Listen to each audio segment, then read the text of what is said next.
Hi, Robin.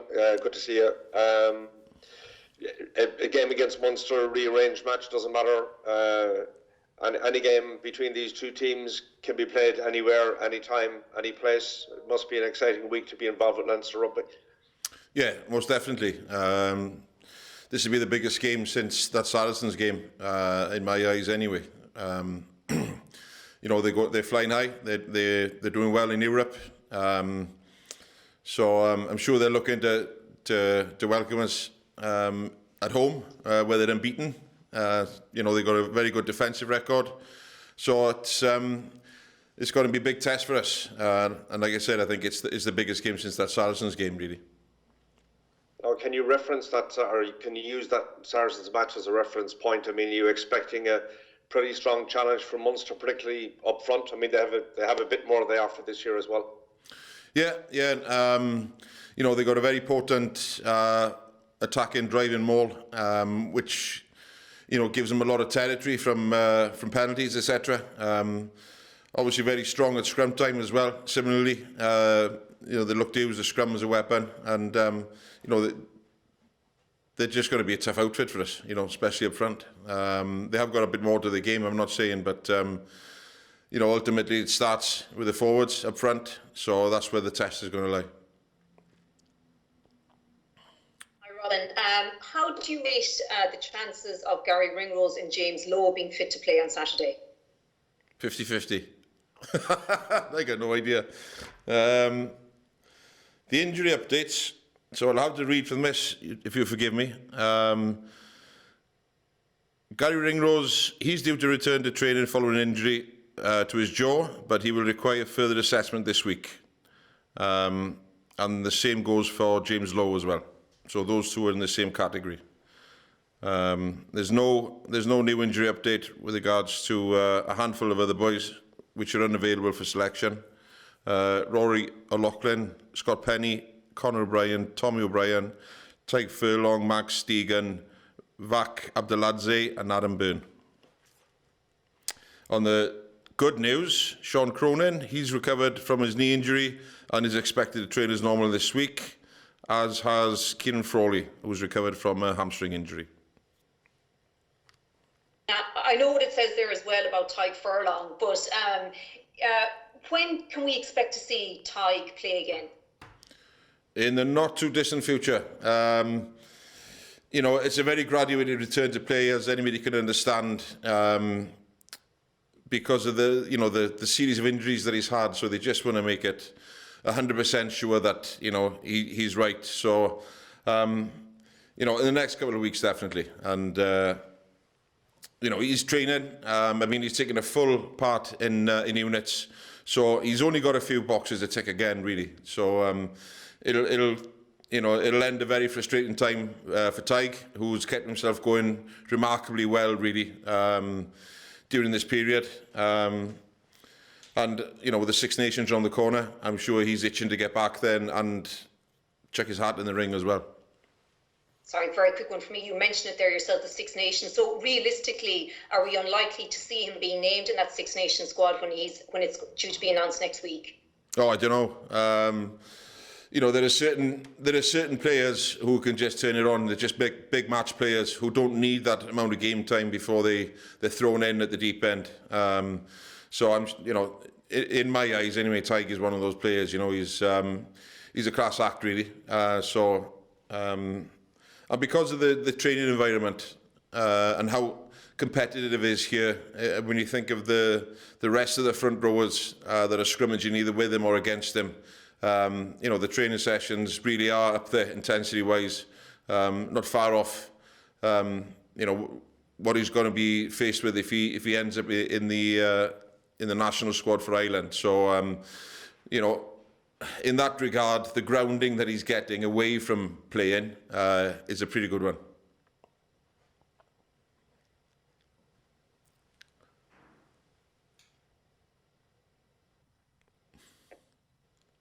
Hi, Robin. Good afternoon.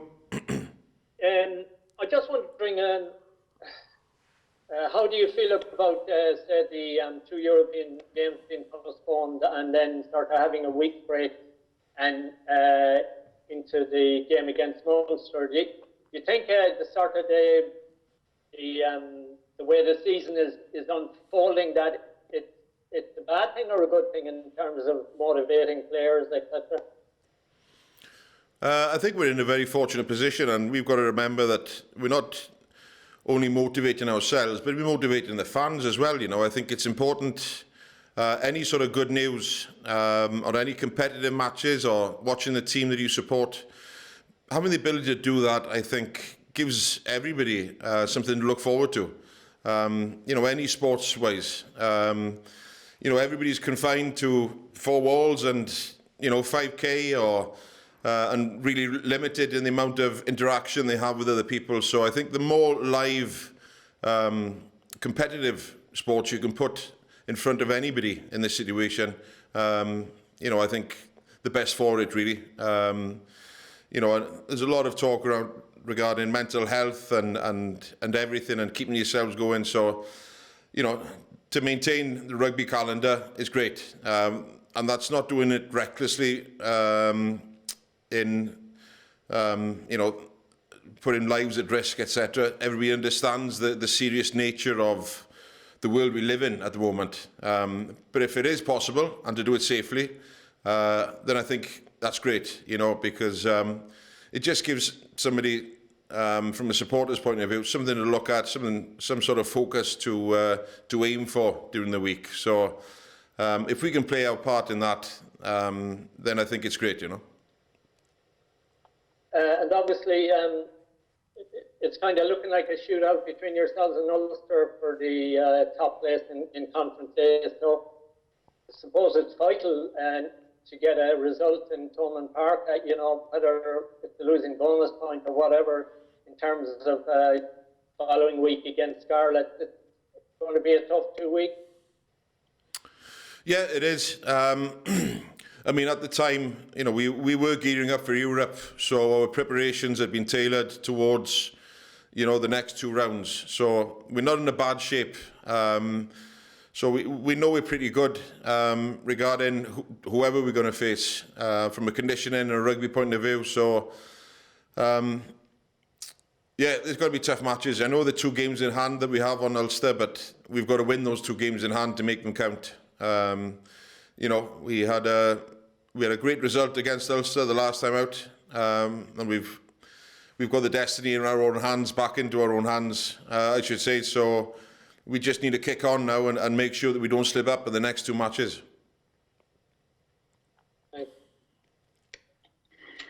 Hi, Robin. Hi there. A lot of talk recently around about Paul O'Connell returning to rugby, and, you know, relatively recent retired players like, you know, Gathan Jenkins moving in with Wayne Pivac and what have you. Do you think it makes a big difference having somebody fresh off the field playing a role like that? Yeah, you know, I think, you know, he's highly regarded, you know, especially from a line-out point of view as well. So to have somebody of his experience to come into the camp, I think it'll be great, you know. Similarly, from having worked with Gathan Jenkins personally, you know, I mean, he was like an extra back row forward, and he really based a lot of his game around his work rate defensively around the field. So when you've got a highly respected player who steps straight into the coaching line, you know, I think, yeah, the dynamics between players that have played with them, that the nature of the dynamics of that relationship, they do change. However, when you talk of those individuals, those 2 in particular, vastly experienced, great knowledge, been on a few Lions trips, etc.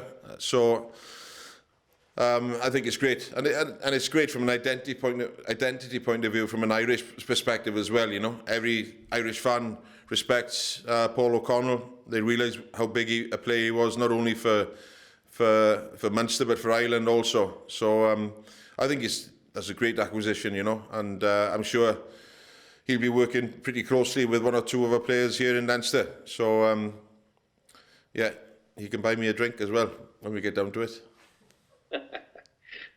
In Ashton's. Thanks. Cheers, John. Peter, do you have a question or two for Robin, please? Yeah, cheers, Connor.